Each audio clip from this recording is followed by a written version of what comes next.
Bonsoir tout le monde. Bonsoir, bonsoir. Bienvenue à cette conférence sur les concours Access Sésame. On va en profiter aussi pour parler de Parcoursup. Je me présente, donc je m'appelle Johan, je suis le directeur de Prépa Campus. J'ai aussi été jury d'admission à l'ESSEC et enseignant de stratégie à l'Université de Paris-Dauphine pour les étudiants en troisième année de licence de gestion, français ou internationaux. C'est moi qui vais animer cette conférence qui va durer environ 1 heure. Je vais essayer de vous dire un maximum de choses sur les concours pendant environ une demi-heure, 40 minutes peut-être. Ouais, ça va prendre un peu plus d'une heure, disons 40 minutes. Et ensuite, je prends le temps de répondre à toutes vos questions. Sachez que la conférence, elle est enregistrée, que je vous enverrai le replay de la conférence demain avec les slides. Donc, du coup, pas besoin de prendre photo des slides si elles vous intéressent, etc. Vous allez tout recevoir, vous inquiétez pas. Et donc, si vous avez des questions pendant la conférence, je vous demande juste de les poser dans le chat. Et à la fin, je répondrai à toutes vos questions. Donc, je vais en esquiver aucune. Ne vous inquiétez pas. Vous pouvez poser des questions aussi bien sur les concours que sur les préparations, que sur votre cas personnel, sur les écoles, etc. J'essaie d'y répondre du mieux possible. Et si jamais vous avez des questions même un peu plus techniques et que j'ai pas la réponse, bah, je vous dirai que quand je ne sais pas, je dis je ne sais pas. Donc, vous inquiétez pas. Tout ce que toutes les réponses que je vous donnerai, c'est des réponses qui seront sincères et qui seront documentées. OK? Euh, on va commencer tout de suite. Du coup, je vais vous présenter rapidement les concours. On va parler du coup des écoles des concours Access et Sésame. Et après, je passerai vraiment du temps à vous expliquer comment fonctionnent les différentes épreuves pour que vous sachiez exactement à quoi vous devez vous attendre. Donc, aussi bien que pour le concours Access que pour le concours Sésame, vous allez avoir des épreuves écrites. Alors, je vais juste désactiver les micros de tout le monde. Hop. Et attendez, voilà, je vous mute tous, désolé, vous pouvez plus vous réactiver au micro, mais comme ça, au moins, je sais que le bruit ne vous dérangera pas. Du coup, ce que je disais, pardon, c'est que les épreuves écrites du concours Sésame, ça va être le 8 avril cette année, les épreuves écrites du concours Access, ça va être le 9 avril. Petite information importante, les concours Access et Sésame se déroulent en ligne, depuis chez vous, ok?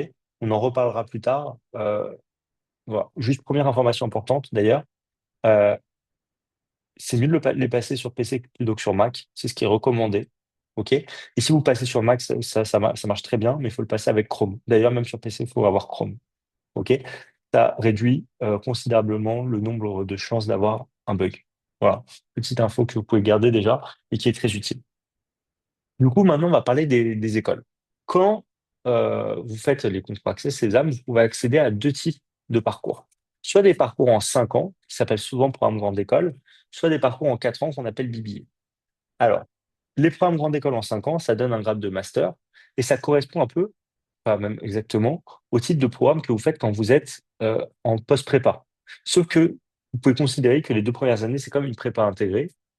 La différence entre une prépa intégrée de commerce et une prépa intégrée d'ingénieur, c'est qu'en prépa intégrée commerce, entre guillemets, ça ressemble pas à de la prépa classique. C'est-à-dire que vous allez avoir des matières fondamentales, type des mathématiques, des statistiques, de la sociologie, mais vous allez aussi, pardon, avoir des vraies matières de gestion. OK?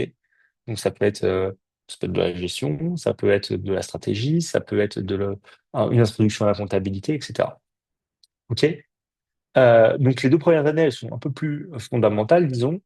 Et ensuite, à partir de la troisième année, vous êtes vraiment dans la partie pure et dure de l'école, c'est-à-dire les échanges à l'étranger, les stages. Après, vous commencez à vous spécialiser et vous avez que des cours, quasiment que des cours, enfin, quand vous avez que des cours d'ailleurs, qui sont des cours type école de commerce et type spécialisation que vous choisissez.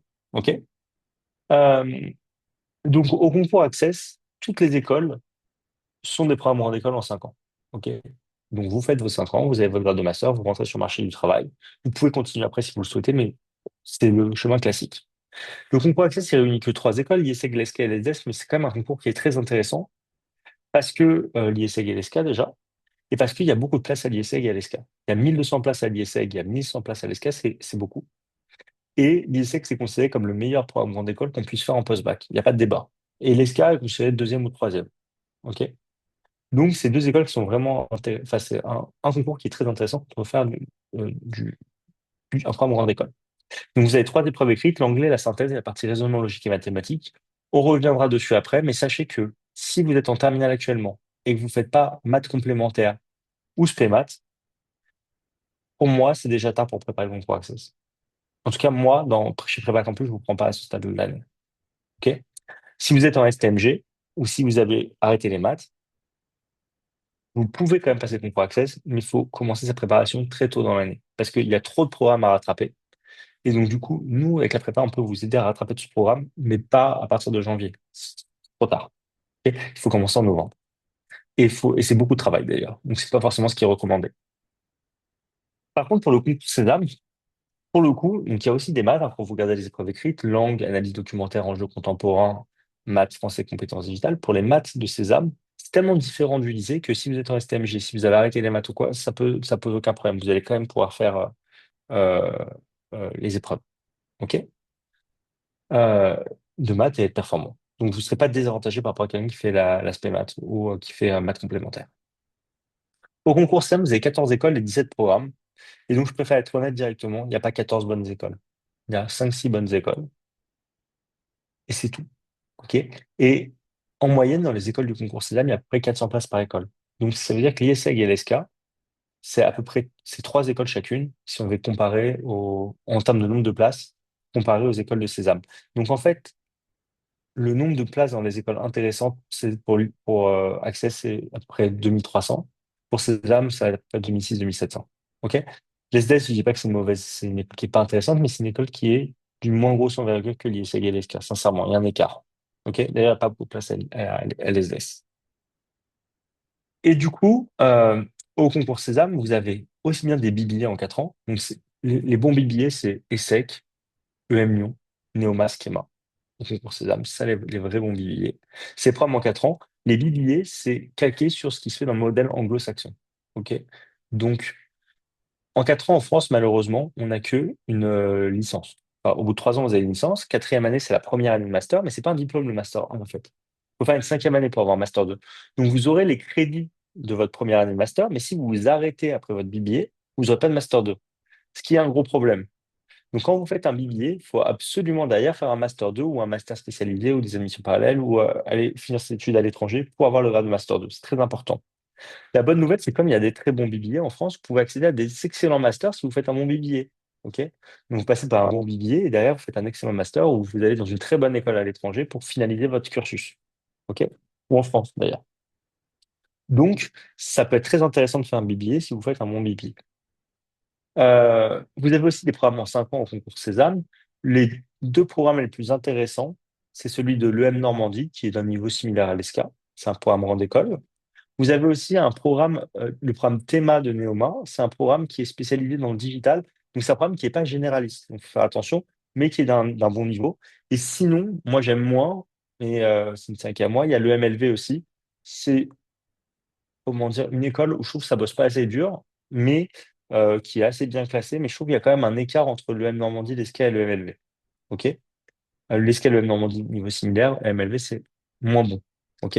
Mais par contre, ils proposent aussi des parcours spécialisés pour les sportifs de haut niveau. Et donc, du coup, il y a plein d'étudiants sportifs de haut niveau qui vont à l'EMLV pour l'emploi du temps aménagé. OK? Et il y a d'autres écoles qui proposent, hein, comme le M Lyon, par ailleurs. Je ne sais pas s'il y a des sportifs de haut niveau ici, mais on ne sait jamais. Donc, si on regarde les classements des écoles, en fait, vous avez toujours un classement pour les programmes grande école, un classement pour les BBA.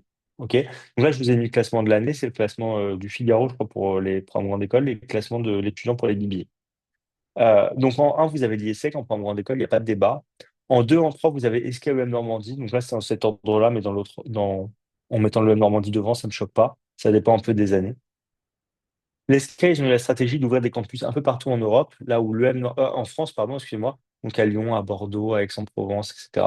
Là où l'EM Normandie, ils ont ouvert des campus un peu partout dans le monde. Ils ont ouvert des campus où il y avait soit des très grosses universités, soit des très gros pôles d'entreprise. Donc à Dublin, il y a la Tech, donc ils sont installés là-bas. À Oxford, bah, il y a l'université d'Oxford, donc ils sont mis là-bas, donc ils récupèrent leurs profs.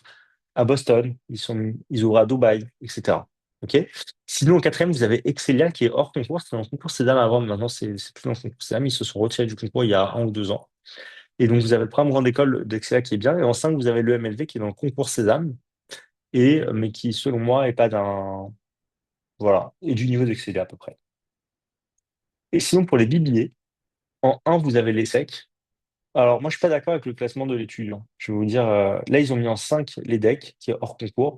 Mais en réalité, le vrai classement, selon moi, ça sera un 1 les secs, 2 et 3 dans l'ordre que vous voulez, EM Lyon et EDEC. OK? EDEC qui est hors concours. Et après 4 et 5, Schema et Neoma.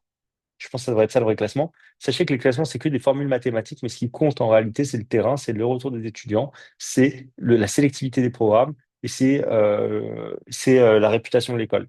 Et en fait, quand on prend ces trois critères-là, sur ces trois critères-là, je trouve que l'EDEC et le M-Lyon battent Schema et Neoma. OK? Donc voilà. Mais par contre, c'est des très bons, enfin, c'est des bons programmes à Schema et Neoma. C'est pas ça que je critique, hein, évidemment. Du coup, pour participer au concours, vous avez bien compris, en fait, si vous voulez faire une bonne école de commerce en post-bac, vous devez passer par Access ou Césame ou les deux. Donc, si vous voulez participer au concours, il y a déjà une première épreuve, c'est l'épreuve d'anglais. L'épreuve d'anglais au concours Access au concours Césame, c'est le même programme que vous avez à peu près. Ça va être beaucoup de grammaire, de vocabulaire, un petit peu de vocabulaire et de la compréhension de texte. Et donc, du coup, nous, pour travailler ça avec nos étudiants, avec les étudiants de prépa campus, ce qu'on fait, c'est qu'on fait un stage intensif sur 5 jours où ils sont en groupe de 6 étudiants, 5 à 8 étudiants par cours, en présentiel ou à distance au choix. En présentiel, c'est à Paris au métro République. Et on revoit toutes les règles de grammaire. Donc, en fait, c'est des choses qui peuvent être basiques parfois, mais qui n'ont pas revu les étudiants depuis la cinquième, puis la quatrième, puis la troisième. Parfois, c'est même pas basique du tout, c'est technique, d'ailleurs. OK. Mais en fait, le fait de revoir toute la grammaire, même si vous n'êtes pas excellent en anglais, vous allez grappiller et beaucoup, beaucoup de points parce que c'est sur ça que vous êtes évalué. Et vous avez aussi, du coup, un peu de compréhension de texte. Au concours Césame, vous avez une petite chose en plus, c'est que vous avez un peu de questions sur les actualités du monde anglo-saxon que vous n'avez pas au concours Access. C'est 2, 3, 4 questions sur 40. Le format, par contre, il est différent entre Access et Sésame. Au concours Access, vous avez 50 questions avec 4 propositions. Donc, je vous ai mis un exemple de question là. Vous avez 4 propositions A, B, C, D. Il faut dire si chaque proposition est vraie ou fausse. Ça, c'est une seule question. Et du coup, vous en avez 50 comme ça. Donc, il faut dire il y a 200 propositions en vrai-faux. Et vous avez 25 questions au format QCM où vous avez 4 propositions, mais il n'y a qu'une seule qui est juste. OK? Au concours César, vous allez avoir 40 questions à faire en 30 minutes pour l'anglais. Et vous avez aussi une LV2. Donc, vous êtes choix entre 10 LV2, espagnol, portugais, hébreu, chinois, arabe, etc. Et vous avez du coup 40 questions aussi à faire en 30 minutes sur votre LV2, sachant que comme il y a 10 LV2 différentes, c'est la seule matière qu'on ne travaille pas avec les étudiants directement. On peut leur envoyer des sujets pour s'entraîner, mais on ne travaille pas ça directement avec les étudiants, LV2.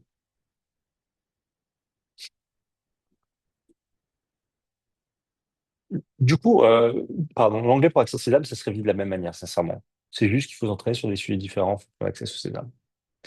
Euh, pour les épreuves écrites, vous avez aussi la partie synthèse et analyse documentaire. Alors, on les a mis sur la même page pour Access et pour Cézanne, mais en réalité, c'est deux épreuves qui sont très différentes. OK? Pourquoi je les ai mis sur la même page? C'est parce que, en fait, l'illustration de la synthèse marche assez bien pour l'analyse documentaire aussi.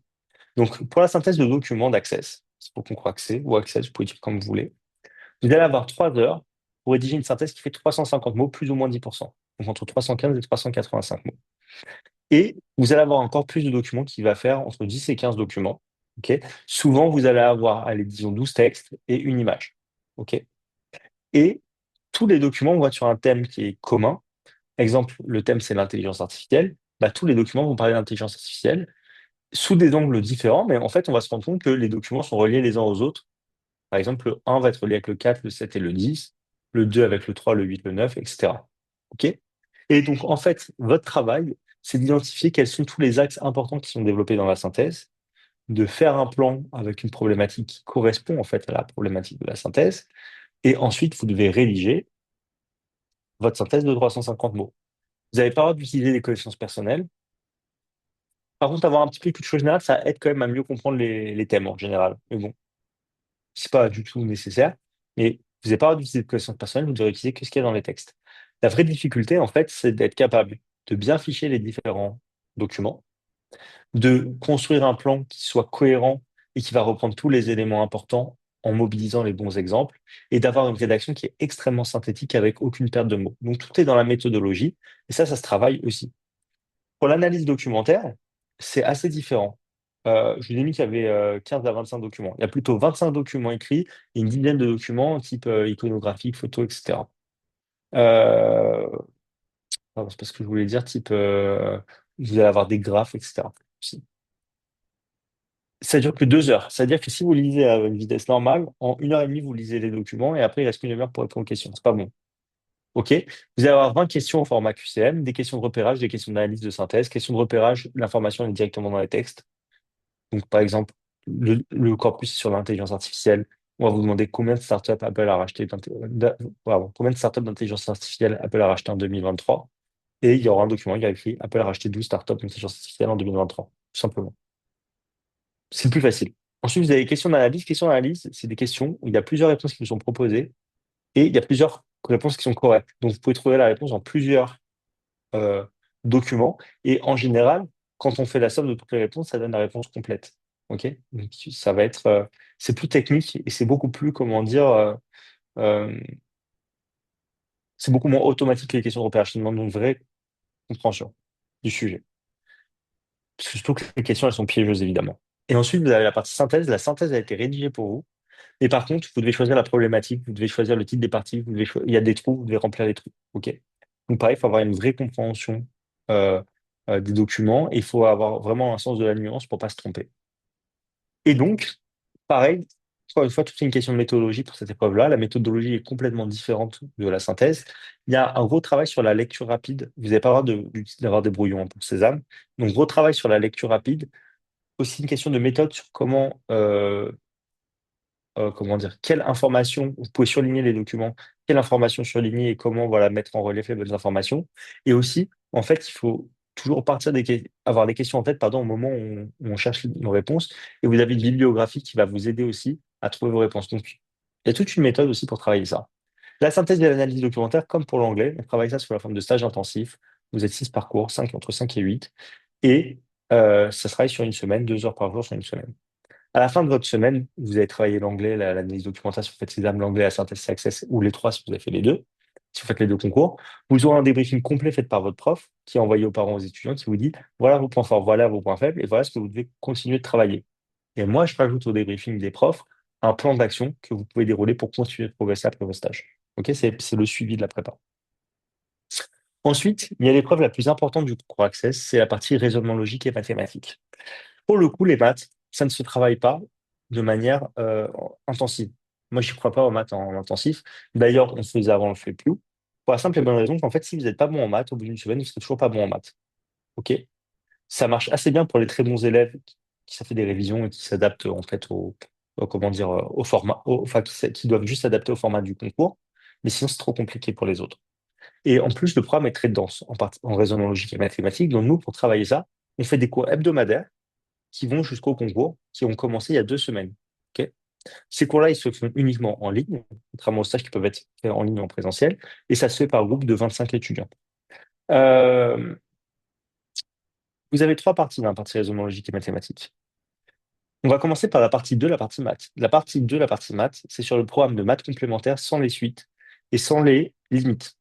C'est pour ça que je vous ai dit, si vous ne faites pas maths complémentaires ou spé maths, c'est très compliqué de le rattraper maintenant parce que vous aurez trop de lacunes. OK? Vous avez une première partie qui s'appelle sinon raisonnement logique. Ça n'a rien à voir avec le lycée. Enfin, c'est assez différent. Être bon en maths, savoir résoudre des équations, ça va clairement vous aider. Mais sinon, en fait, c'est vraiment une épreuve qui est différente. Enfin, c'est vraiment un type de question qui est différent de ce qu'il y a au lycée. Donc, pour chaque question, vous avez quatre propositions dans lesquelles il faut dire si c'est vrai ou faux, hein, que ce soit pour toutes les questions de toutes les parties. Et là, en gros, il y a plein de techniques que vous pouvez utiliser qu'on vous apprend. En fait, c'est fini, hein, le nombre de questions. Enfin, le programme, il est défini. Et donc, du coup, ça ne correspond pas au lycée, mais il est défini. On vous apprend toutes les techniques qui vous permettent de résoudre plus ou moins facilement d'ailleurs, à part tous les exercices de raisonnement logique. Donc tous les exercices type vitesse, distance et temps. Là, par exemple, je vous ai mis un exemple d'exercice, vous allez le recevoir. Vous pouvez le faire avec un arbre. Ça va être juste super compliqué, mais on vous apprend à faire des diagrammes de veine, typiquement.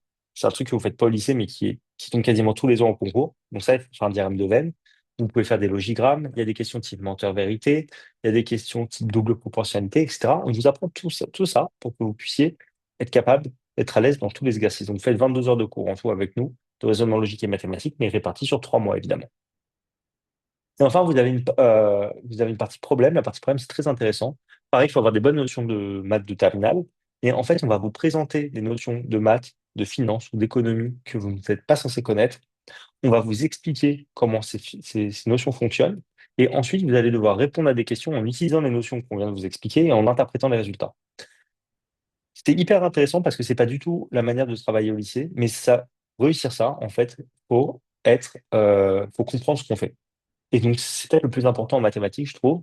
Donc, en fait, il ne faut pas être un robot, il faut comprendre ce qu'on fait. Et donc, la démarche intellectuelle est très différente de ce que font la plupart des étudiants au lycée, c'est-à-dire d'apprendre leur cours par cœur et ensuite de recracher en essayant de reconnaître ce qui est tombé. Ça ne fonctionne pas sur les problèmes. Et donc, pour vous entraîner à ça, nous, ce qu'on fait, c'est qu'on n'essaie pas de deviner ce qui va tomber au problème. Vous vous habituez à cette gymnastique intellectuelle, d'appliquer des concepts qu'on donne qui sont souvent pas si simples que ça, même un peu plus compliqués que ce qui tombe le jour J. Comme ça, le jour J, ça vous paraît plus simple. Si vous arrivez à le faire l'entraînement, bah, vous arriverez à le faire euh, euh, le jour du concours. OK? Le but, c'est que vous soyez dans votre zone de confort le jour du concours. Donc ça, pour les cours hebdomadaires de raisonnement logique et mathématique pour Access, c'est tous les samedis de 14h à 16h. Et les deux cours que vous n'avez pas fait, si vous souhaitez vous préparer avec nous, eh bien, vous pouvez les faire, les rattraper en visio. OK. Pour Sésame, j'ai réuni dans raisonnement logique et mathématique, enfin, la partie raisonnement, pardon, maths, français, compétences digitales. Il y a enfin, le sens qu'il y a derrière tout ça, c'est que c'est les cours hebdomadaires de Sésame en réalité. OK. Vous allez avoir 20 questions à faire en 40 minutes en maths, 40 questions à faire en 30 minutes en français et 20 questions à faire en 20 minutes pour les compétences digitales. Donc, je vais commencer par les maths. Les maths de Sésame, ça n'a rien à voir avec les maths de lycée. Je vous ai mis un exemple de question pour que vous puissiez comprendre. Fatih va à l'école, elle y va en bus et rentre en voiture. La vitesse moyenne du bus sur son trajet à l'aller est de 25 km/h. Au retour, Fatih roule à 100 km/h. Quelle est sa vitesse moyenne sur le trajet aller-retour? Je donne des cours de maths dans la prépa, donc ça m'amuse. Mais en gros, allez, 8 étudiants sur 10, et je suis gentil, vont répondre 62,5 km/h, ce qui n'était pas la bonne réponse. En effet, si vous roulez 1 heure à 25 km/h et 1 heure à 100 km/h, votre vitesse moyenne, c'est 62,5. Faites 25% divisé par 2. Sauf que dans les faits, c'est un trajet aller-retour. Donc à l'aller, vous allez nécessairement mettre plus de temps qu'au retour, vu que vous allez moins vite. Si votre trajet fait 100 km, à l'aller, vous allez mettre 4 heures, vu que vous faites du 25 km/h. Et au retour, vous allez être 1 heure, vous faites du 100 km/h. Donc vous aurez fait 100 km à l'aller, 100 au retour, 200 km. En 4 heures plus 1 heure en 5 heures, vous aurez fait 40 km par heure. 200 divisé par 5, 40 km par heure, 200 km en 5 heures. Donc c'était la réponse A. Ok, donc c'est des petits problèmes, vous voyez, qui font appel à des notions mathématiques qui sont pas hyper poussées, mais bah, ça se travaille, en fait, cette partie-là. Et c'est assez amusant à faire. En français, 40 questions à faire en 30 minutes. Là, ça va être beaucoup de questions de grammaire, un petit peu de vocabulaire. Ça va être, par exemple, les expressions de la langue française, ça va être l'élocution latine, ce genre de choses-là. Vous aurez aussi une partie littérature, vous aurez les figures de style, vous aurez les courants littéraires aussi. OK?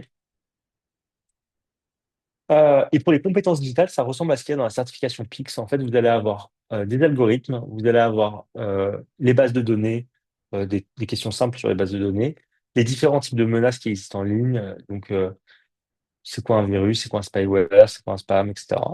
Vous allez avoir aussi les formules sur Excel et les fonctionnalités avancées pardon, sur Word, PowerPoint, enfin, logiciel de traitement de texte et similaires. Vous aurez aussi des questions assez avancées sur les recherches poussées que vous pouvez faire en ligne, donc les recherches avancées sur les moteurs de recherche, et aussi plein de, comment dire, de fonctionnalités des adresses mail, ok, en général. Et vous aurez aussi toute une partie, comment dire, éthique, écologique, bonne pratique, on va dire, santé digitale. Et vous avez une partie aussi compréhension de votre environnement digital. Je suis désolé, hein, je vous donne un peu tout en vrac. Et il me manque quelque chose. Bon, on s'en fout, mais vous avez compris c'était quoi l'idée. OK? Donc, en fait, c'est hyper intéressant. Ça sert vraiment honnêtement, ça sert vraiment dans la vie, dans les études. Mais c'est pas quelque chose qu'on apprend à l'école. OK? Donc, ça aussi, on travaille ça sur la forme de cours hebdomadaire. Ça, c'est tous les dimanches de 11h15 à 13h15, à distance aussi. Et parfois, on fait des maths, parfois du français, parfois des compétences digitales. Mais en fait, sur les 22 heures de cours qu'on a, on traite les trois matières au complet. Ok. Et enfin, la dernière épreuve, c'est les enjeux contemporains. Donc, c'est pour le concours César, mais ça sert aussi pour les épreuves orales du concours Access. C'est pour ça qu'on donne accès à ce cours-là aussi aux étudiants qui font Access. C'est les actualités des 10 mois avant le concours. Et donc, pour faire ça, bah, on ne peut pas le faire ça en stage en février, sinon il nous manquerait tout un mois. OK? Donc, on travaille ça, on fait des cours ponctuels. Il y a 8 cours en tout. Les deux premiers sont déjà passés et sont disponibles en replay. Et sinon, ensuite, vous avez 6 cours d'enjeux contemporains encore. Et donc, c'est pas toutes les semaines. Là, il y a enfin, 4 prochaines semaines. Après, il y a 4 semaines de pause. Après, il reste encore 2 semaines jusqu'à la fin de l'année. Donc, ponctuellement, vous allez avoir ce cours d'1h30 qui est soit le samedi à 11h, soit le dimanche à 18h. C'est au choix. Vous avez accès aux deux cours. Vous choisissez celui qui vous convient le mieux. Donc là, c'était pour les épreuves. OK? Du coup, maintenant, on va parler de Parcoursup un petit peu et des dates importantes. J'ai vu la question dans le chat, je réponds à la fin aux questions. Il n'y a aucun souci. Du coup, quand on regarde le calendrier des concours, en fait, je suis en train de réaliser, le micro, c'est pas les AirPods. Ah, c'est le micro, c'est AirPods. Dommage, un micro qui est mieux. J'ai une question, vous entendez très bien comme ça ou c'est mieux avec le nouveau micro comme ça? Vous préférez, ça change quelque chose ou pas? Si vous me dites que c'était bien avant, on se casse pas la tête. Mieux avant, carrément. Ah, d'accord. Très intéressant. Ah, on recommence comme avant. Ben, parfait. Incroyable. Il y a tout un micro technique de gamer qui est là. Mais en fait, c'est l'AirPod qui marche le mieux. C'est fort. Du coup, euh, pour les inscriptions Parcoursup, les inscriptions elles ouvrent le 19 janvier. Quand vous voulez vous inscrire au concours, vous devez vous inscrire sur Parcoursup et sur le site des concours. OK? Sur Parcoursup, voilà comment ça va se passer. Vous n'allez pas trouver Sésame ou accès dans les formations. Vous devez mettre une école qui vous intéresse. Par exemple, BBA et SEC. Vous rajoutez le BBA de l'ESSEC à vos vœux, ça va vous rajouter le vœu Sésame. Pour Access, vous allez rajouter, vous tapez IESEG, vous rajoutez le programme grande école de l'IESEG, ça rajoute le vœu Access. Si ça rajoute pas le vœu Access, ou si ça rajoute pas le vœu Sésame, c'est que vous avez fait une erreur. Par exemple, vous avez rajouté Bachelor IESEG au lieu de rajouter PGE IESEG. Bah, le Bachelor IESEG, c'est pas dans le concours Sésame. D'ailleurs, c'est pas du tout du même niveau que le PGE. Et donc, du coup, en fait, vous vous êtes trompé. OK? Une fois que vous avez rajouté le vœu Access et le vœu Sésame, vous avez la possibilité de choisir tous les sous-vœux que vous voulez, c'est-à-dire toutes les écoles qui vous intéressent avec tous les campus qui vous intéressent. Et normalement, sur Parcoursup, vous êtes limité à 20 sous-vœux en tout. Or, pour les concours, vous n'êtes pas limité, vos sous-vœux ne comptent pas. Donc, Sésame, c'est un vœu, Access, c'est un vœu, mais par contre, vous pouvez mettre tous les campus, toutes les écoles que vous voulez, c'est 40 sous-vœux normalement, mais ça comptera pour zéro. OK? C'est sur Parcoursup aussi que vous allez valider votre inscription à Sésame, que vous allez payer pour le concours Sésame. Et une fois que vous avez fait ça, il faudra vous inscrire sur le site de Sésame. Et c'est sur le site de Sésame que vous recevrez votre convocation pour les épreuves écrites, que vous aurez plein d'informations qui vont vous donner qui sont intéressantes, et que vous aurez aussi toutes les informations bah, pour la session de préparation obligatoire Sésame. OK? Et pareil pour Access d'ailleurs. Euh, Ensuite, quand vous aurez passé vos épreuves écrites, il y a aussi des épreuves orales derrière. Vous aurez les résultats de vos épreuves écrites, pas sur Parcoursup, mais sur Sésame et sur Access, sur le site de Sésame et d'Access. Par contre, les résultats définitifs le 2 juin, ils sont bien sur Parcoursup. Je sais pas, vous avez réussi à me suivre. OK? Donc, vous allez confirmer vos vœux sur Parcoursup. Vous avez jusqu'au 1er avril pour confirmer vos vœux. Ça veut dire quoi? Ça veut dire que le 12 avril, en fait, si vous n'avez pas mis Sésame ou si vous n'avez pas mis Access dans vos vœux, vous ne pouvez plus vous inscrire. Par contre, vous devez mettre une lettre de motivation pour Sésame et une lettre de motivation pour Access qui est commune hein, pour toutes les écoles de César, mais qui est commune pour toutes les écoles d'Access. Et bien, du coup, vous avez jusqu'au 1er avril pour compléter votre dossier et donc, du coup, pour rajouter votre lettre de motivation et confirmer votre vœu. Le 14 mars, vous avez la session de préparation obligatoire, c'est un samedi. Alors, j'ai des étudiants de la prépa qui m'ont dit, ouais, mais en fait, moi, je fais Shabbat, je ne me connecte pas le samedi. Il y en a qui m'ont dit, moi, je suis en voyage de classe, donc en fait, je ne pourrais pas le faire. Sachez que c'est pas grave. Si vous n'êtes pas disponible pour la session de préparation obligatoire Sésame, vous allez recevoir un mail pour avoir une session de rattrapage. Et il faudra faire la session de rattrapage. Si vous ne faites aucune des sessions obligatoires qu'ils vous envoient, vous ne pouvez pas passer le concours. Et c'est arrivé à mes étudiants l'année dernière. Tous les mails de Sésame arrivaient en spam. Et il n'a pas compris. Alors qu'il a beau avoir reçu des rappels même de la part de la prépa, de moi en particulier, eh ben, il n'a pas compris. Et sur les 150 étudiants de la prépa qui passaient ces examens, c'est le seul qui n'a pas pu le passer. OK? Et d'ailleurs, je vous ai donné un exemple tout à l'heure de vous dire, ouais, si vous rajoutez Bachelor IESEG au lieu de programme d'école IESEG, vous ne pouvez pas passer le concours. C'est déjà arrivé aussi. Donc, ça fait 7 ans moi, que ça existe Prépa Campus. Et ça m'est arrivé il y a 3 ans avec un étudiant qui s'appelle Preston. Il s'est trompé. Alors heureusement, son premier choix, c'était Bachelor, le bibier de l'ESSEC. Il était très bon, il l'a eu. Mais à l'époque, le concours, c'était le 14 des écrits d'Access, le 15 des écrits de Sésame. Le 14, il m'appelle en pleurs, il me dit, je peux pas passer des épreuves d'Access. Ben, je lui ai dit, bah, concentre-toi sur Sésame. Heureusement, il a tout eu, mais il fallait pas se démobiliser parce que c'est quand même traumatisant comme expérience. Il se trouve que t'as cartonné à Sésame et que c'était parfait. Ok. Vous avez aussi des sessions de préparation pour Access. Ils appellent souvent ça d'ailleurs des concours blancs. Ça n'a rien à voir avec des concours blancs. Le vrai concours, hein, il dure toute une journée. La session de préparation, elle dure une demi-heure. Le but des sessions de préparation obligatoires, c'est de vérifier que le logiciel fonctionne bien, qu'il n'y a pas de bug chez vous et que vous preniez en main un peu le logiciel pour savoir comment ça va être la calculatrice qu'il y a dans le logiciel pour Access Sésame, comment sont posées les questions, comment ça fonctionne sur votre écran. Pour l'analyse documentaire, comment je peux surligner les documents, c'est juste ça. Donc, vous allez passer les épreuves écrites le 8 et 9 avril. Et pour Access, il y a une bonne nouvelle. Le 7 avril, les meilleurs étudiants, c'est à peu près les 5% les meilleurs, sont grand admissibles. Et ça, vous savez que 2 jours avant les épreuves écrites. Donc, vous devez vous préparer aux épreuves écrites par anticipation. Mais peut-être que vous aurez la bonne nouvelle d'être grand admissible et d'aller directement aux épreuves orales. L'année dernière, on a 5 étudiants, on a préparé à peu près 100 étudiants sur Access. Il y en a 5 qui ont été grand admissibles. OK? C'était des profils qui avaient plus de 16 de moyenne tous. Bon, on a eu des gens à 17 de moyenne qui n'ont pas été grand admissibles. Euh, mais sinon, voilà, c'est ça après les profils. Donc avoir 17, ça vous garantit pas d'être compte admissible, mais à 14-15, vous savez que vous n'allez pas l'être. Et une fois que vous avez passé vos épreuves écrites, du coup, le 20 avril, vous allez avoir la réponse d'Access, le 23 avril, la réponse de Sésame, et ensuite, vous pouvez choisir votre date pour les épreuves orales. On vous prépare nous aussi aux épreuves orales, mais ça, on vous prépare à partir de mars uniquement, et c'est en plus de la préparation aux écrits, c'est une préparation individuelle. Voilà, enfin, je ne sais pas si c'est intéressant de je rentre dans le détail, si ça vous intéresse, posez des questions et je vous expliquerai. Mais en gros, c'est pas trop le sujet forcément de la conférence ici, mais si ça vous intéresse, je peux vous donner toutes les infos sur les préparations aux épreuves orales. Euh, et du coup, c'est le 20 avril et le 23 avril que vous aurez les résultats sur les sites de Sésame et d'Access. Vous passez vos épreuves orales entre le 25 avril et le 18 mai. C'est le 13 mai, je crois, ça se termine pour Access.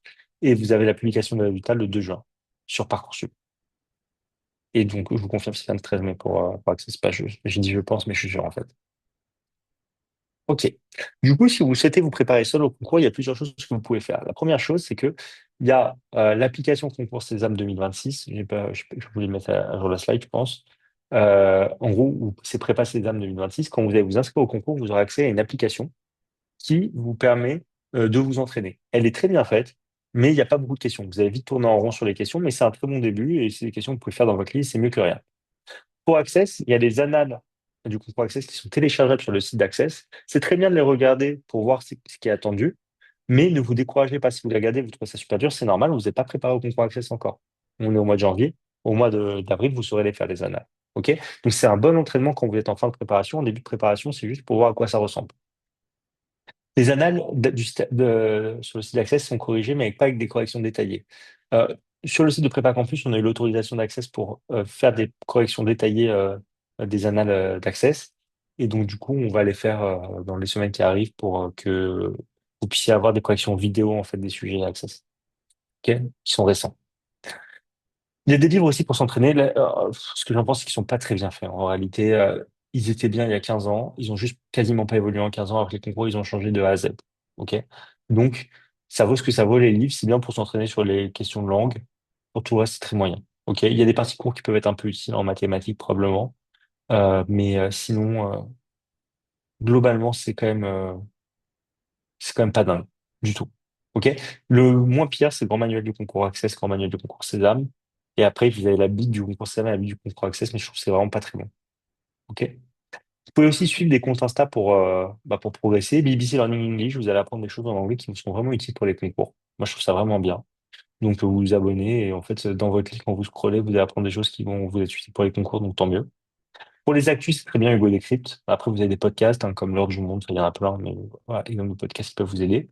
On met aussi des actus une actu par jour sur l'Insta de Prépa Campus. Euh, c'est vraiment histoire, c'est pas suffisant pour se préparer, mais c'est juste, ça vous permet en fait de savoir c'est quoi les gros titres et les choses qui se passent, la chose importante qui se passait la veille. OK? Et sinon, pour les maths, moi, je trouve que Ed Academy, c'est pas trop mal. C'est une chaîne YouTube. Alors, c'est pas spécialisé sur les concours, mais ça peut vraiment vous aider à progresser. Et sinon, sur l'Insta Prépa Campus, il y a aussi quelques petits conseils en mathématiques, des petites vidéos qui peuvent vous être utiles. Et surtout, en fait, ce qu'on a sur l'Insta Prépa Campus, c'est qu'on met, et d'ailleurs, sur le site de Prépa Campus, c'est qu'il y a on a fait des fiches sur toutes les écoles sur le site de Prépa Campus, dans les ressources. Et en fait, vous pouvez voir en détail, ça vous aidera à préparer vos épreuves orales, mais ça vous aidera à bien connaître le programme des écoles. OK? Et enfin, pour les étudiants de la prépa, en fait, on a une plateforme qu'on met à votre disposition avec des vidéos de cours, donc sur tous les cours de toutes les matières, sur toutes les matières. Pour tous les chapitres, vous avez une vidéo de cours. Et ensuite, pour chaque vidéo de cours, vous allez avoir plusieurs fiches d'exercices avec des corrections détaillées en vidéo et des corrections en PDF. OK? Donc, ça vous permet de vous dire, OK, j'ai des difficultés sur les algorithmes en compétences digitales. Je regarde le cours sur les algorithmes, et ensuite, je fais des fiches d'exercices sur les algorithmes. Ça, c'est trop bien quand même pour vous préparer. Donc, vous avez aussi des fiches de révision avec des fiches de cours que vous pouvez réutiliser pour réviser. Et vous avez aussi des sujets complets qui sont corrigés avec correction PDF et vidéo, évidemment. OK? Mais ça, c'est réservé aux étudiants de la prépa. Donc, si vous voulez vous préparer avec nous, pour se préparer à César, du coup, vous avez 2 heures de cours hebdo, c'est tous les dimanches de 11h15 à 13h15, plus un stage d'anglais et d'analyse documentaire. Donc, c'est 4 heures de stage par jour. Donc, sur la semaine de votre choix, donc soit le matin, soit l'après-midi, on fait toutes les zones, hein. Et vous avez les enjeux contemporains. Pour Access, c'est la même chose, sauf qu'en stage, vous avez anglais synthèse au lieu de faire anglais analyse documentaire. Donc pareil, c'est en demi-journée, sur 5 jours, en petits groupes, en présentiel ou à distance. Et vous avez une partie raisonnement logique et mathématiques, les cours hebdo, donc tous les samedis de 14h à 16h. Et vous avez les enjeux contemporains qui ne vous servent pas pour les épreuves écrites, mais pour les épreuves orales. Et si vous faites les deux concours, vous avez accès à tout. Ça coûte 2 490 euros, j'ai oublié de le mettre dans la slide. C'est 2 490 euros. Et donc, du coup, le suivi, c'est en direct avec moi. Si vous avez des questions sur les écoles, si vous avez des questions en mathématiques aussi, vous pouvez me demander. Sinon, vous aurez aussi le numéro de tous vos profs, hein, de toute façon. Vous aurez aussi un contact le week-end. C'est que si vous entraînez le week-end et que vous avez des questions sur un sujet que vous n'avez pas compris, bah, vous pourrez contacter un prof qui est à votre disposition. Après les stages, vous avez un débriefing qui vous est envoyé, évidemment, qui est très précis avec un plan d'action. Et c'est admissible ou remboursé. Ça veut dire que si vous mettez 5 écoles et que vous êtes admis nulle part, on vous rembourse tout. Pour accès, c'est juste 3 écoles. OK? Vous pouvez mettre les plus durs. Et donc, du coup, bah, notre meilleur pub, en réalité, c'est des avis Google. J'ai mis plus de 100 avis, mais en fait, c'est plus de 140 avis. Et c'était en 2025, pareil, hein, tous nos étudiants ont eu notre première fois, c'est la slide de l'année dernière, hein. Et en fait, pourquoi je la passe vite, cette slide? En fait, je vous invite juste à taper prépa campus sur Google, à regarder les avis. Et si vous vous intéressez à notre prépa, bah, vous allez voir ce que pensent nos étudiants, nos anciens étudiants. Et du coup, si vous voulez vous préparer le prépa campus, il faut prendre rendez-vous avec moi. Donc là, il y a le lien pour prendre rendez-vous. Et si vous êtes en première et que vous êtes intéressé par notre prépa, en fait, vous avez des offres, des préparations, pardon, qui commencent plus tôt dans l'année, avec des offres un peu spéciales. Et donc, du coup, vous pouvez vous inscrire sur la liste d'attente pour être contacté en juin à l'ouverture et avoir bah, ce fameux, comment dire, ce fameux, euh, enfin, ces fameuses offres qui sont avantageuses. Et d'ailleurs, si vous voulez savoir un peu à quelles écoles vous pouvez prétendre, hop, il y a un simulateur qu'on a créé pour vous. Je vous mets le lien dans le chat. Vous cliquez dessus, vous pouvez vous amuser à jouer avec après la conférence. OK? Je vous l'ai mis. Du coup, je vais prendre le temps de répondre maintenant à vos questions. Peut-être que si vous voulez prendre rendez-vous avec moi, en réalité, Euh, vous pouvez aller sur le site de Prépa Campus et juste prendre rendez-vous sur Calendly avec moi pour pouvoir échanger directement. OK? Euh, du coup, je vous remets un peu les préparations comme ça, vous voyez ce qu'on fait. OK, maintenant, je vais répondre à toutes les questions. Raphaël demande, est-il requis, bah voilà, j'espère que ça vous a plu, hein, quand même, la conférence. Maintenant, je réponds aux questions. Est-il requis d'avoir certains diplômes pour passer le concours, style PIX ou d'autres? Non.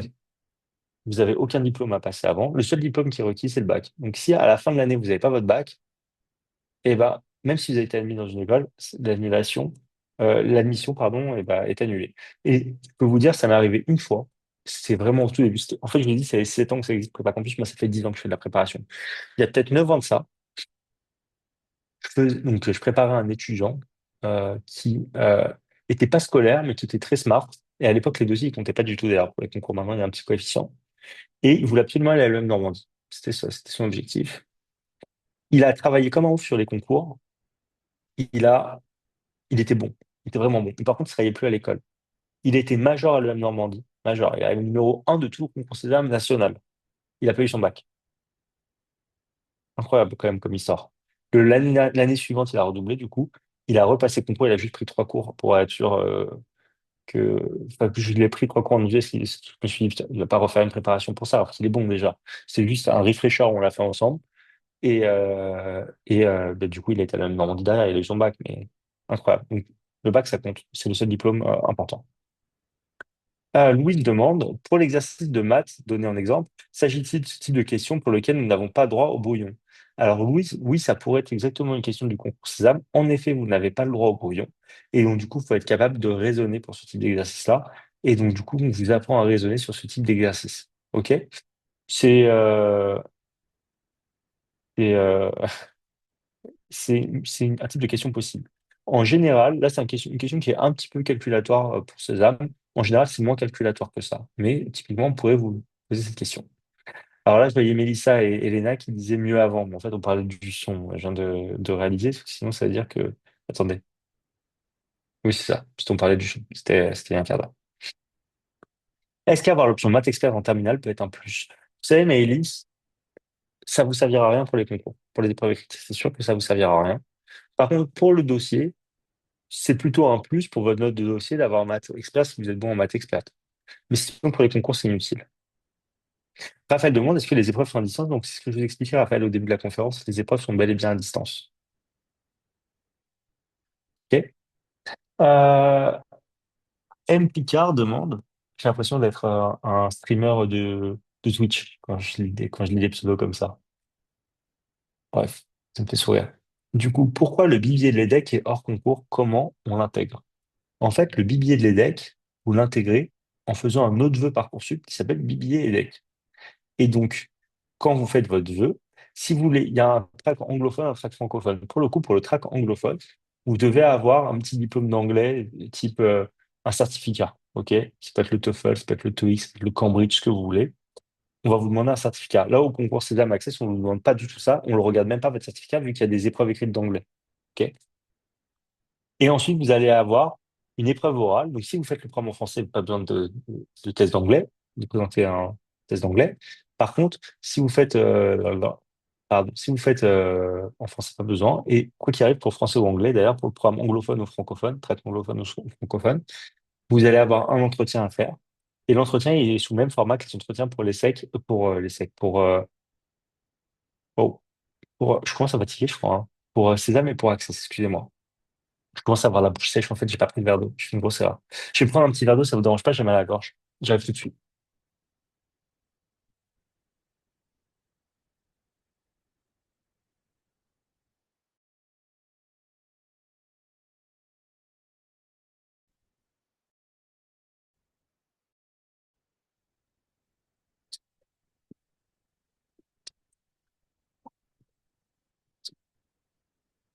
Alors, je suis désolé, c'est pas hyper pro de partir comme ça en plein milieu de la conférence, mais euh, je suis amené à parler en public tout le temps, et donc du coup, j'ai besoin de ma voix, je suis désolé.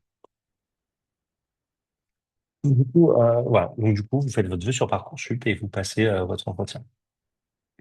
Quel est le taux de réussite au concours avec votre prépa? Donc, je vous ai dit l'année dernière, tout le monde a eu un système premier choix. Dans les faits, c'est quoi le taux de réussite? Donc déjà, dans les faits, si vous voulez vous inscrire à la prépa, prépa campus, il faut absolument passer par la case téléphone avec moi. Comme ça, si vous avez des attentes qui sont irréalisables, je vous le dirai et vous ne prendrez pas dans la prépa. OK? Et donc, du coup, pareil, ça demande quand même un certain engagement en termes de travail, de se préparer pour avoir des excellents résultats. Et donc, du coup, j'ai besoin d'avoir soit un parent, soit l'étudiant au téléphone. Et si j'ai un parent, il faut que le parent ait des bulletins de son enfant.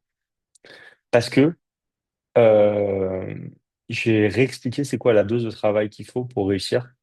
Et donc, du coup, bah, si vous êtes d'accord avec ça et que vous avez le niveau requis pour atteindre vos objectifs, bah, je vous le dirai. Et là, on pourra se préparer ensemble. Donc, du coup, pour vous parler des résultats, au concours Access l'année dernière, 65% des étudiants ont eu l'ISEX, c'est 2 sur 3, quoi, à peu près. Pour l'ESCA, c'était 97% des étudiants, c'est-à-dire tous les étudiants sauf deux, en fait. Il y avait à peu près 90 étudiants l'année dernière qui ont fait Access. Euh, il y avait 92, je crois. Pour les SBS, 100% de réussite. Sur le concours Sésame, pour l'ESSEC, on était à 25% de réussite, la moyenne nationale est à 7%. Donc c'est 3 fois et demi la moyenne nationale. Je précise, en fait, si vous avez un dossier à moins de 13, c'est impossible d'avoir l'ESSEC quasiment. OK? Donc, en fait, il y a plein de étudiants à la prépa qui n'avaient aucune chance d'avoir l'ESSEC depuis le départ. Et donc, on est arrivé avec la prépa à avoir 25% de réussite au concours. OK? Donc, si vous avez un dossier à 16, vos chances de réussite sont de 75% à peu près, ou 80% ou 85%, je ne sais pas selon votre profil. Si vous êtes à 10 ou 12, c'est 0%. Pour le Lyon, c'était 91% de réussite l'année dernière. Pour Néomas, qui va faire pour toi, c'était soit 100%, soit quasiment 100%. OK? Toutes les autres écoles.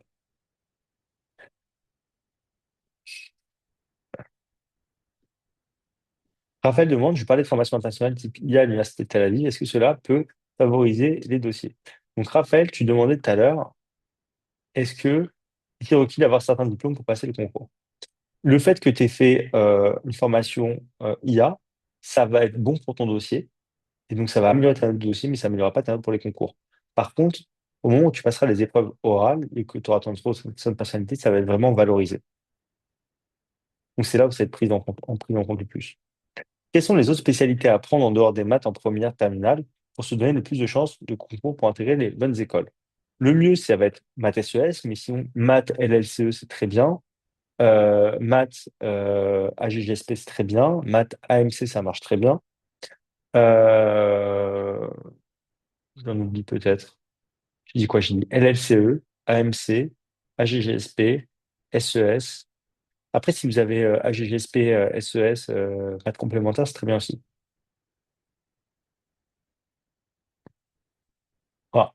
Louise Femme demande, est-ce que le duo, le diplôme, si vous avez des questions sur des spécialités en particulier, Caroline, n'hésitez pas à me les soumettre et je vous dirai si c'est bien ou pas. Mais en réalité, c'est bien de garder les maths si vous pouvez, mais au moins les maths complémentaires en fait. Louise Femme demande, est-ce que le diplôme dual diplôma est valorisant? Oui, c'est toujours valorisant et c'est valorisé parce qu'ils aiment bien l'ouverture internationale dans les écoles. Et donc, c'est une bonne chose si tu as, si t'as fait dual diplôma.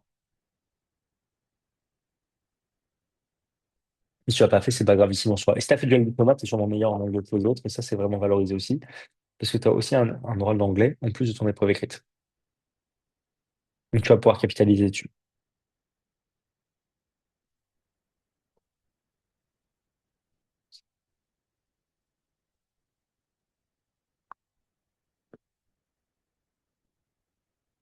Est-ce qu'il y a d'autres questions?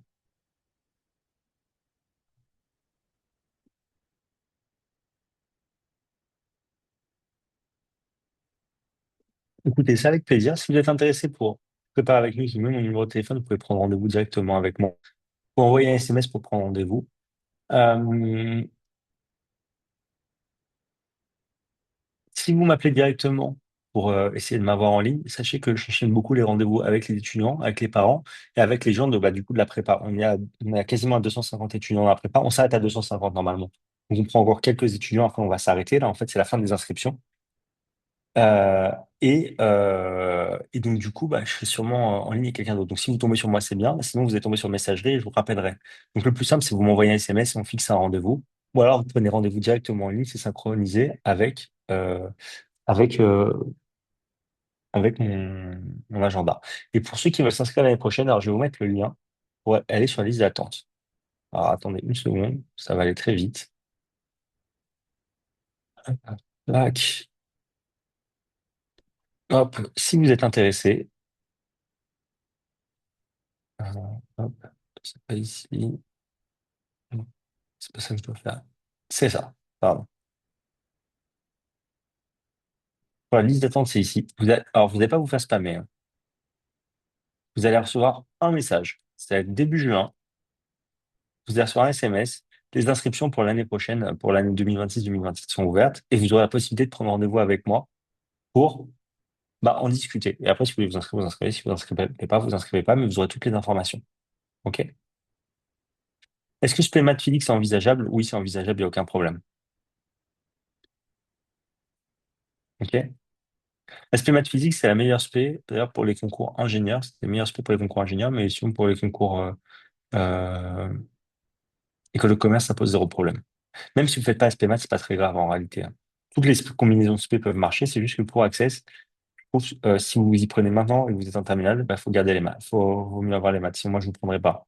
Il y a d'autres prépas qui vous prendront avec grand plaisir, hein, en se disant, bah, tant mieux, un nouvel élève. Mais si j'ai juste que moi, je veux que vous réussissiez et je sais que ça ne marchera pas. Sachez que vous avez des chances qui sont faibles. Donc, il faut se vous concentrer sur là où vous allez réussir. Dans ce cas-là, et c'est Sésame.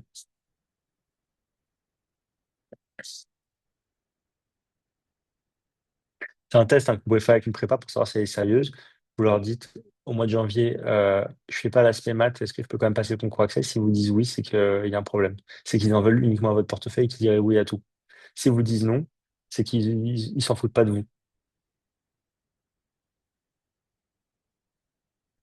Donc Hélène demande c'est quoi le taux de réussite selon les concours grâce à la prépa?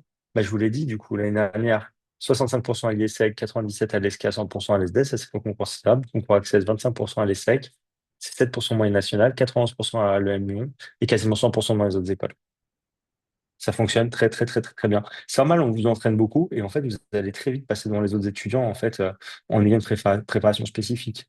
Donc, en fait, ça fait une énorme différence d'être préparé, évidemment. C'est normal. Et en fait, au-delà de la préparation, vous êtes vraiment guidé aussi dans la manière de travailler. Donc, ça vous fait gagner du temps. Et c'est surtout, ça vous donne un cadre et un rythme. C'est ça le vrai intérêt de la prépa, c'est que ça vous fait gagner du temps et ça vous donne un cadre. Et moi, je pense que pour que le 4 il soit vraiment efficace, il faut que ça soit fait avec un vrai suivi. C'est pour ça qu'on fait aussi des cours abdos. C'est parce que c'est plus efficace, mais ça permet aussi d'avoir un suivi dans le temps et d'avoir une relation qui est régulière. Alors que quand vous faites un stage, si vous arrêtez après votre stage, en fait, bah, si vous faites rien, vous allez tout perdre. Mais bon, ça paraît peut-être un petit peu logique ce que je dis, je pense.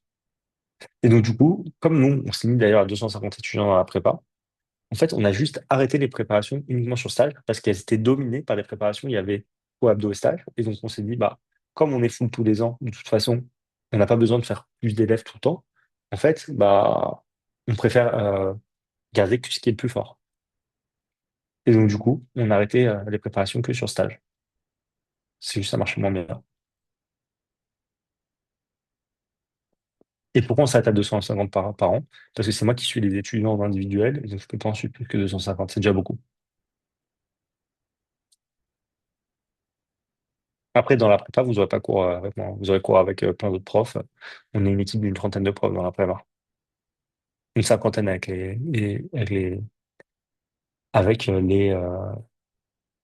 pardon, avec les oraux. Parce que c'est des cours individuels pour les oraux, donc on est très nombreux. Eh bien, écoutez, d'autres questions ou c'est bon? Peut-on revoir les slides et préparations? C'est toutes les semaines. Oui, vous pouvez revoir. De toute façon, tout est en détail sur notre site, hein, évidemment. C'est pas... Vous êtes sur le site Prépa Campus, vous avez tout. Et donc, oui, les cours, c'est toutes les semaines. Il y a juste 2 semaines de pause pendant les vacances de décembre pour les cours hebdo. C'est les semaines où on fait les stages, en fait. Enfin, c'est 2 semaines de pause, en fait, c'est. euh, c'est- alors, je peux vous dire, c'est quand? Enfin, vous aurez dans votre emploi du temps. C'est le dimanche. La pause, je crois que c'est le dimanche 22 et le dimanche 1er mars. C'est là où il y a 2 semaines de pause. OK? Après, ça reprend le 8 mars. Le 8 mars, c'est ça. C'est- Donc, il y a la pause. Et les 2 semaines de cours que vous avez ratés, vous pouvez les récupérer en replay sur la plateforme, évidemment. Et si vous avez des questions, vous avez les numéros des coachs pour poser vos questions. Et bien voilà. Et donc, du coup, Louise, pour info, si vous vous préparez l'année prochaine, en fait, vous aurez accès à une préparation qui commencera en novembre. OK? Donc, vous pouvez commencer encore plus tôt. Et donc, c'est un autre type de préparation. Si vous payez le même prix, et vous aurez plus de flexibilité dans votre préparation. C'est juste que, en fait, à partir du moment où vous commencez en janvier, vous n'êtes pas en retard. Donc là, vous commencez à être un petit peu en retard parce qu'on a commencé à avancer, mais ça va encore. Mais après janvier, vous êtes en retard. OK? Mais si vous commencez à partir de novembre, vous prenez de l'avance et c'est bien aussi d'avoir de l'avance. Voilà, pour info. OK? Donc les préparations qu'on vous proposera l'année prochaine, parce que je crois que Louise a posé la question sur la liste d'attente en première, ce sera des préparations qui se commenceront même un petit peu plus tôt. Et donc, du coup, bah, là, on le met en ligne en début d'année, on les met pas en ligne maintenant, ça sert à rien. Si les gens ils veulent pas. De toute façon, déjà, un, elles sont complètes, et deux, euh, bah, vaut mieux commencer maintenant qu'avoir des coups de poing à rattraper, évidemment. Voilà, voilà. Les prépas que vous affichez sur les slides ne comprennent pas les oraux. Tout à fait. La préparation aux épreuves orales, en fait, elle est en supplément chez Prépa Campus parce que c'est des cours individuels. Un étudiant qui est à l'aise à l'oral, il lui faut 3 séances pour se préparer. Un étudiant qui a des difficultés, il lui faut 5 séances. Les séances de préparation aux épreuves orales, une séance individuelle avec la prof qui est jury d'admission en école ou en prépa. Ça dure entre 1h30 et 2 heures et ça coûte 120 euros. Donc, il faut prévoir un budget de 360 euros en plus pour la préparation aux oraux. Mais ça, les inscriptions aux épreuves orales, préparation aux épreuves orales, elles sont ouvertes qu'à partir du mois de mars. On les ouvre au mois de mars pour tous nos étudiants et on les ouvre pas à l'extérieur, en fait, de la prépa. C'est réservé à nos étudiants. Et donc, du coup, voilà. Mais c'est en plus de la préparation des épreuves écrites. Tout à fait.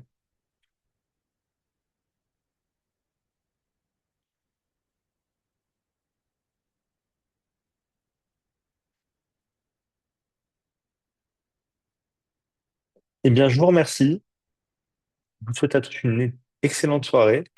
Si vous êtes vraiment intéressé pour vous préparer avec nous, je vous invite à pas trop tarder pour prendre rendez-vous pour pas rater la semaine prochaine, enfin, ce week-end.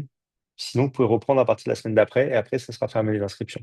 C'est-à-dire qu'on ne prend pas des étudiants dans 2 semaines sur cette préparation-là. Ce sera terminé. Pour information.